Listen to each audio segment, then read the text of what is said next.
মৰমৰ শিক্ষাৰ্থীসকল, আজি মই তোমালোকৰ বাবে পুনৰ কেইটামান সাঁথৰ লৈ আহিছো। এই সাঁথৰ কেইটা উদ্ভিদ অৰ্থাৎ গছ-গছনিৰ সৈতে জড়িত। আহাচোন সাঁথৰ কেইটা চাই লওঁ। প্ৰথমটো সাঁথৰ, ৰান্ধোতেও ৰান্ধে বাঢ়োতেও বাঢ়ে, খাবৰ সময়ত পেলাই দিয়ে।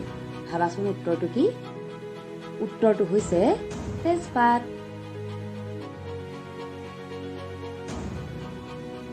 আন এটি সাঁথৰ, বৃক্ষ নহওঁ মই বৃক্ষৰ সন্তান, মানুহৰ সেৱা কৰোঁ নাই অভিমান। উত্তৰটো কি হ'ব বাৰু? উত্তৰটো হৈছে কাঠ। ইয়াৰ পিছৰটো সাঁথৰ, ওপৰৰ পৰা পৰিল টেকেলি, তাৰ ভিতৰত 100 ভেকুলী। ভাবাচোন উত্তৰটো কি? উত্তৰটো হৈছে কঁঠাল। আন এটি সাঁথৰ, সৰু পুলি খাবা আনি, ফল লাগিলে খাবা বাকলি টানি, পাত পটোৱা পূজাত লবা, লংকাৰ বনিজ ঘৰতে পাবা। উত্তৰটো কি বাৰু? উত্তৰটো হৈছে কলগছ। আন এটি সাঁথৰ, আগ তিতা গুৰি মৌ, কি কোৱা ভেবেলি বৌ। ভাবাচোন উত্তৰটো কি?